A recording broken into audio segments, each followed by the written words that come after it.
देखा, पहले हाय हाय हाय करता फिर था ना लड़की के आगे पीछे। अब कान गरम हुए। आई आई आई निकल रहा है, आगे बोल। I am sorry. ये हिंदी में बोल। मुझे मुझे माफ कर दो। और सुन, अगर आज के बाद किसी लड़की का पीछा किया ना तो उनमें से कोई माइनर लड़की तेरा भी मर्डर कर सकती है। क्या कहो?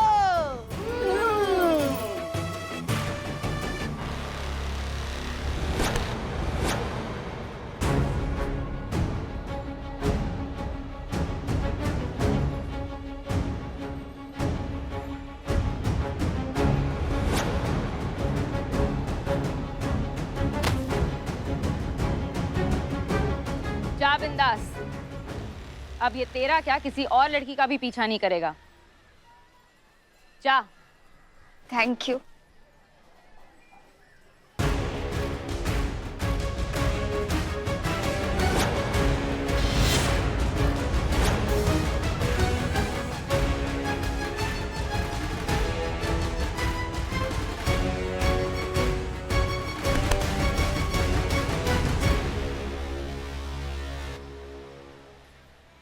ये ले तेरा अक्यूज्ड, हमारा इंसाफ हो गया।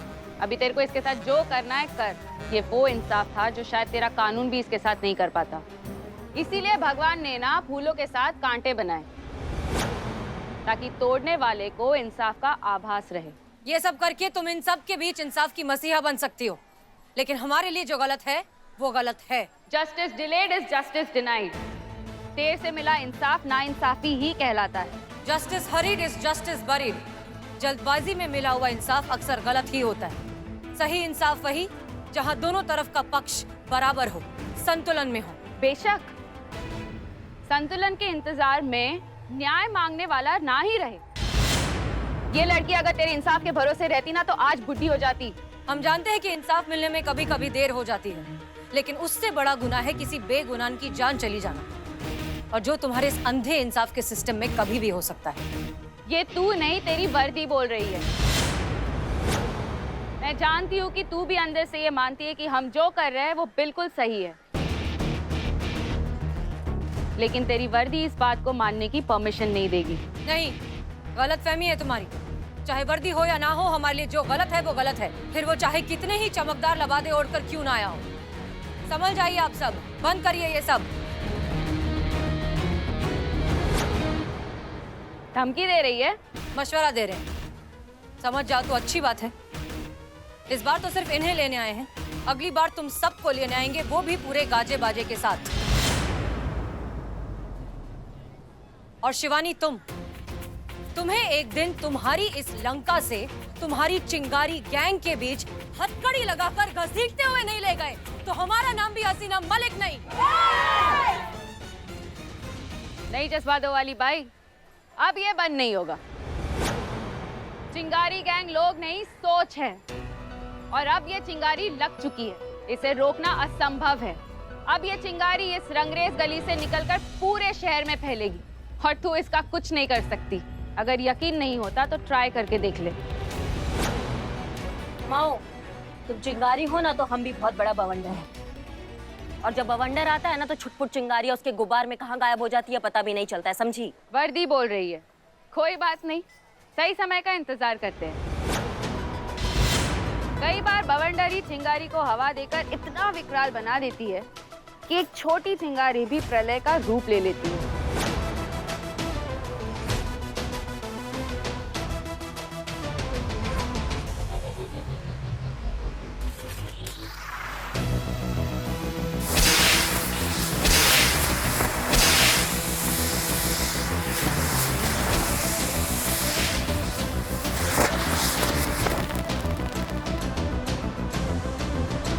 अब इस शहर के आसमान में जज्बातों की पतंग नहीं उड़ेगी, चिंगारियों के धमाके होंगे।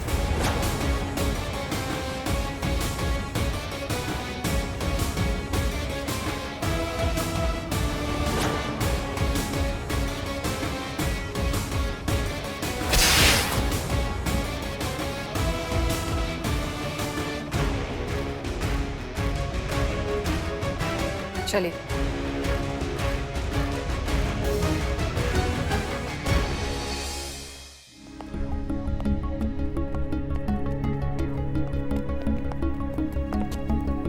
अनुज,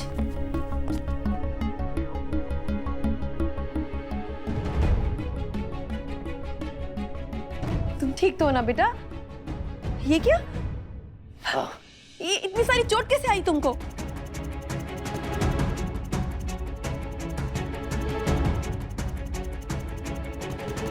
क्या इन लोगों ने मारा पिटा है तुम्हें? बोलो, बिल्कुल बिना डर के बेफिक्र होके बताओ मुझे। इन्हें तो देख लूंगी मैं। अम्मा बस कीजिए। जब से देख रहे हैं ये कर डालेंगे वो कर डालेंगे, कितना ताना मारोगी, कितना सुनेंगे हम? आप लोगों की वजह से पुलिस अपना काम नहीं कर पाती है, फरियादी को न्याय नहीं मिलता है। मजाक बना के रख दिया आपने पुलिस फोर्स का। हमने नहीं मारा आपके नौनिहाल को। मम्मी, मुझे किसी ने नहीं मारा। एंड ट्रस्ट मी, मैं बिल्कुल ठीक हूँ। किसी ने नहीं मारा, फिर इतनी चोट कैसे आई तुम्हें? तुम्हें किसी से डरने की जरूरत नहीं है। सही बात है, मारा नहीं तो फिर चोट कैसे आई? ये तो पूछना पड़ेगा। बताओ, अभी उसका रिपोर्ट लिखते हैं और उठाकर थाने लाते हैं। किसने मारा तुमको बताओ? तुम अपनी स्मार्टनेस अपने पास रखो। मैडम, मुझे कोई कंप्लेन नहीं करनी है। मम्मी, आप छोड़ो ना प्लीज। मम्मी, मैं बाइक चला रहा था और गिर गया, वहां से चोट लगी है। Sorry madam.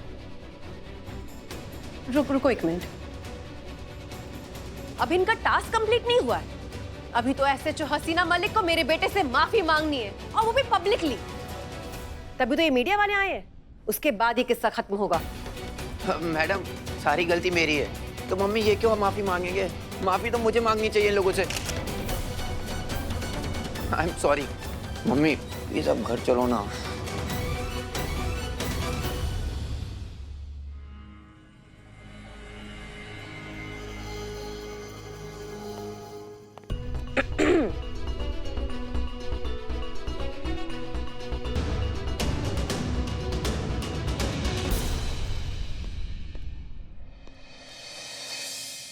I am sorry.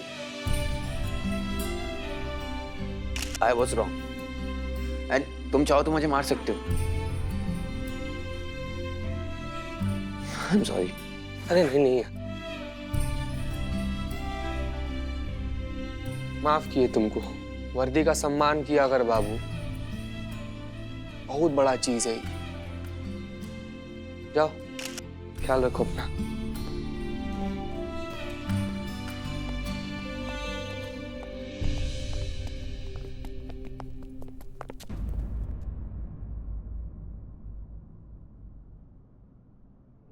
हे शिव जी महाराज, आपकी लीला अपरंपार। कभी अपने भक्तों को आप बेसहारा नहीं छोड़ते। जब भी जरूरत होती है हमेशा उनके कष्ट हरने के लिए आप पहुंच ही जाते हैं। ना कोई माफी ना सस्पेंशन, कैसे थाने पर आई हर बला को आपने टाल दिया। मैडम सर आपका बहुत बहुत धन्यवाद। एक minute Pushpa ji, madam sir की वजह से नहीं हुआ है। इस बार कोई और जरिया बना है, किसी और ने इंसाफ दिलाया, मैडम सर ने इंसाफ नहीं दिलाया। हाँ? किसने? चिंगारी गैंग। चिंगारी गैंग? शिवानी ताई, क्या अद्भुत इंसाफ दिलाया। बहुत बढ़िया, मतलब न्याय हो तो ऐसा ही हो। एक मिनट करिश्मा सिंह, आप एक मुजरिम की तरफदारी कर रही हैं? हम सही का तरफदारी कर रहे हैं मैडम सर। तो आपको लगता है चिंगारी गैंग ने जो किया वो बिल्कुल सही किया? हमें तो लगता है, हमें नहीं लगता कि इससे अच्छा इंसाफ और मिल सकता था। ये एकदम बढ़िया इंसाफ था। मैडम सर, आपने हमें हमारे तरीके से इंसाफ देने के लिए रोक दिया है, और हम रुक भी गए हैं। हमारा तरीका हम यूज नहीं कर रहे हैं क्योंकि हमें कानून कायदे का पालन करना है, हमें आपके अनुसार चलना है, आपके ऑर्डर के अनुसार चलना है। लेकिन अब आप चिंगारी गैंग का क्या करेंगे? उन्हें कैसे रोकेंगे? क्योंकि हमें नहीं लगता कि वो किसी के भी रोकने से रुकने वाली है। ये चिंगारी गैंग आने वाले समय में ऐसा भीषण प्रचंड अग्निज्वाला का रूप लेने वाली है जिसे रोकना, बुझाना या कंट्रोल करना बहुत मुश्किल हो जाएगा।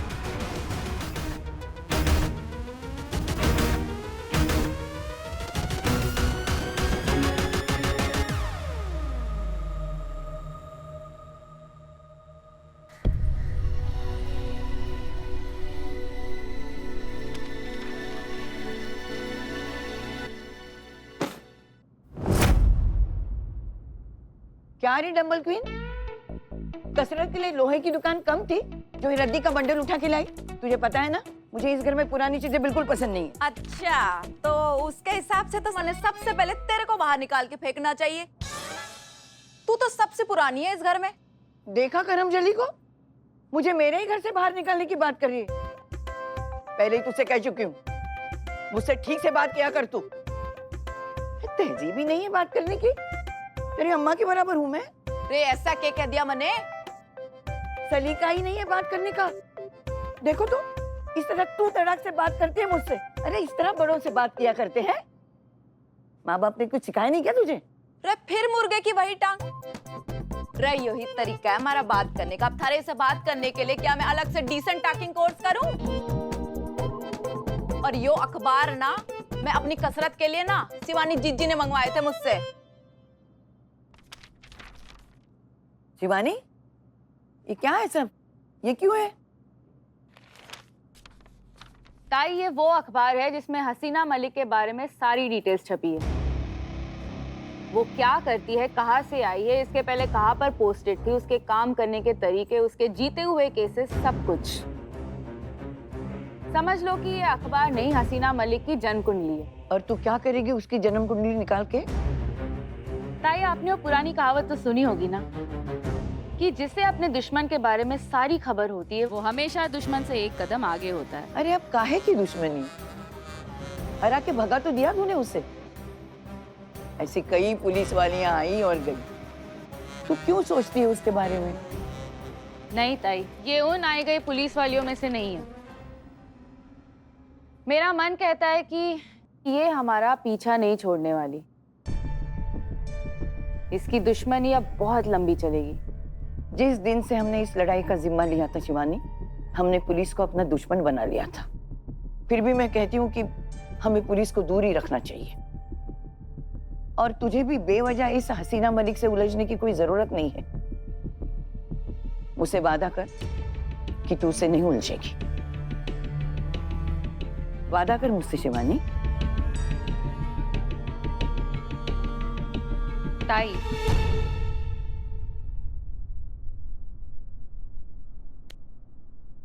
तू तो जानती है ना, तेरी बोली हर बात मेरे लिए पत्थर के लकीर जैसी है। तेरे सिवा मेरा इस दुनिया में और है ही कौन?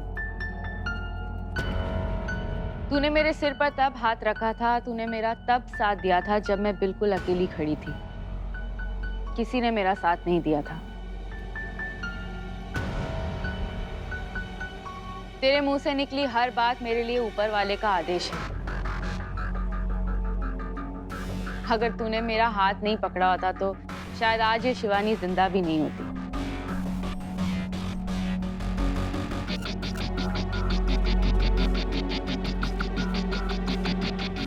ठीक है ताई,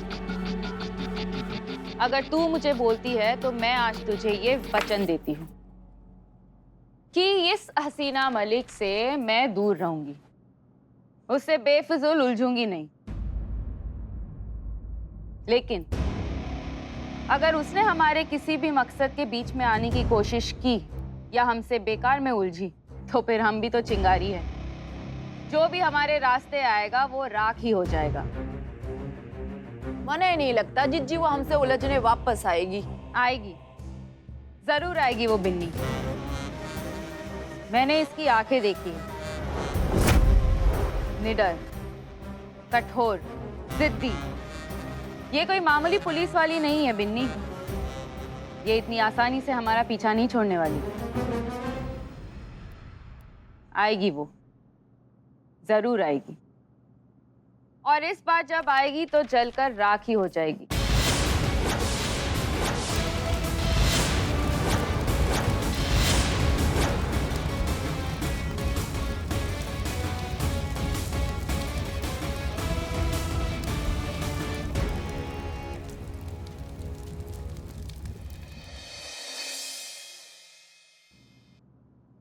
क्या ये सब? इसे प्रोजेक्टर कहते हैं। जानते हैं, प्रोजेक्टर है। क्या काम होता है प्रोजेक्टर से? क्या किया जाता है बताइए? पिक्चर दिखाते हैं। मतलब आप हमें पिक्चर दिखाने वाली हैं? हे शिव जी, हे भगवान, आपका लाख लाख शुक्र है जो डिपार्टमेंट को हमारे मनोरंजन के बारे में कुछ तो ख्याल आया। कौन सी फिल्म दिखाएंगी? हम बताएं? आप ना तीसरी मंजिल दिखाइए। शम्मी कपूर आजा आजा आजा आपको पता है लल्ला के पप्पा जो थे ना, उनको शम्मी कपूर जी बहुत अच्छे लगते थे और ये फिल्म भी। अमाओ आशा पारिक जी, तीसरी मंजिल से नीचे आई। ये प्रोजेक्टर मैडम सर ने लगवाया है। हाँ तो वो भी देख लेंगे ना हमारे साथ फिल्म। अरे बहुत अच्छी फिल्म है, उनको भी बहुत पसंद आएगी। आपके शम्मी कपूर की मूवी नहीं लग रही है भैया, चिंगारी गैंग का मूवी लग रहा है। मैडम सर ने चिंगारी गैंग को जड़ से खत्म करने का ठान लिया है ना, इसलिए उनका पहले जन्म कुंडली यहाँ देखेंगी, उसके बाद उनका अभ्यास करेगी, फिर उनको जड़ से खत्म करेगी अपना तरीका से। और आपको तो उनका तरीका पता ही है, पहले जज्बातों का खाद डाला जाएगा, फिर उस पे प्रेम का जल प्रवाह किया जाएगा, फिर जाके इंसानियत का कीटनाशक और भावनाओं का लल्लो पच्चो किया जाएगा, तब जाके इस पेड़ का इलाज होगा। जबकि उनको ये समझ में नहीं आता है कि ऐसे जहरीले पेड़ को उठाकर उखाड़कर फेंकने में ही भलाई है। यहाँ पे जज्बातों का गुट्ठी नहीं चलेगा, यहाँ पे भौकाल का मुट्ठी चलेगा। उनको ये समझ में नहीं आता। वही बस मुर्गे की एक टांग वाली बात, वही मारपीट तोड़फोड़ वाली बात ना। यही फर्क है आप में और मैडम सर में। वो हमेशा मामले की गहराई समझकर, उसका मर्म देखकर जड़ से इलाज करने पर विश्वास रखती है, और आप बस सीधा पेन किलर देकर छुट्टी करने में विश्वास रखती है। कोई फायदा नहीं है पुष्पा जी। जब हम पिछले 2.5 सालों में इन्हें बात समझा नहीं पाए, तो फिर अचानक से कोई कैसे समझाएगा?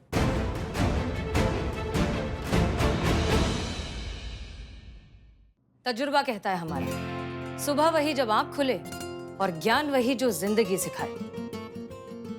उम्मीद करते हैं कभी ना कभी तो इन्हें समझ आ ही जाएगा।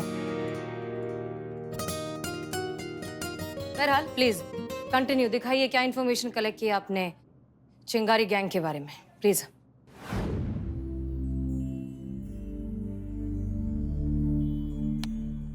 नाम बिन्नी चौधरी, मुंहफट, बेलगाम, बेपरवाह। इसकी डिक्शनरी में डर नाम का चीज ही नहीं है।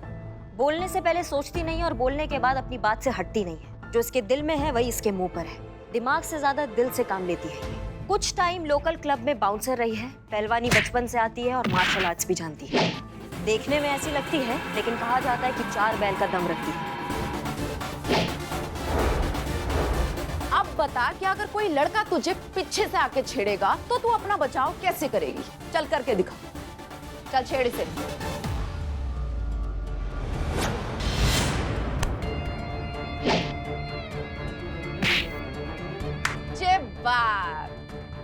बस ऐसे ही पछाड़ मारनी है। ऐसे ही मारेगी ना मर्द को तो कोई भी मर्द चिल्लाएगा बचाओ बचाओ। आज तेरी ट्रेनिंग पूरी हुई। आज के बाद किसी से डरने की जरूरत ना है तुझे। अब तू सिर्फ औरत ना है, चिंगारी गैंग की औरत है तू।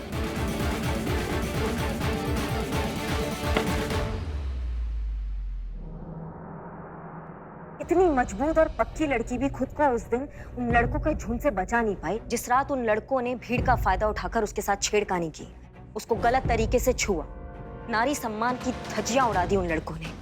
वो कहते हैं ना कि भीड़ की ना कोई शक्ल होती है और ना कोई पहचान। उस बात का इतना गहरा असर हुआ उस पर कि उसने चिंगारी गैंग ज्वाइन कर ली। और चिंगारी गैंग में उसका ये काम है कि चिंगारी गैंग में आने वाली हर औरत को वो अपनी तरह मजबूत बनाती है, उनको मानसिक और शारीरिक रूप से सक्षम बनाती है। पुष्पा जी नेक्स्ट। हाँ। सायरा बेगम, उम्र 65 साल, शादी के पहले दिन से ही घरेलू हिंसा का शिकार रही है। हर दिन पति की मार सही, अपमानित होती रही, पति की गालियां खाई। फिर एक दिन पता नहीं क्या हुआ, शायद उनके संयम ने साथ छोड़ दिया। उन्होंने बहुत जोर से चीख मारी। उस चीख में सालों का दबा अंगार, ज्वार और कुंठा था कि उस चीख की आवाज उनका पति सह नहीं पाया, दिल का दौरा पड़ा और ऑन द स्पॉट डेथ हो गई। फिर सायरा बेगम वापस अपने शहर लखनऊ में चली आई। उनके पिताजी खानदानी नवाब हैं। पूरा रंगरेज गली उनके पिताजी का संपत्ति था। उनके मरने के बाद मालकिन हो गई रंगरेज गली की सायरा बेगम। रंगरेज गली में रहने वाले हर एक आदमी और हर एक औरत को सायरा बेगम अपना मानती है और वहाँ के रहने वाले लोग भी उनको अपने घर का बड़ा मानते हैं, इसलिए उनको प्यार से बड़ी अप्पा कहा जाता है। चिंगारी गैंग की लीडर भले ही शिवानी ताई क्यों ना हो, चिंगारी गैंग की बुनियाद सायरा बेगम ने ही रखी है। संक्षेप में कहे तो सायरा बेगम चिंगारी गैंग की रीढ़ की हड्डी है। उनके बिना चिंगारी गैंग का अस्तित्व नहीं। अगर ये नहीं तो चिंगारी गैंग नहीं।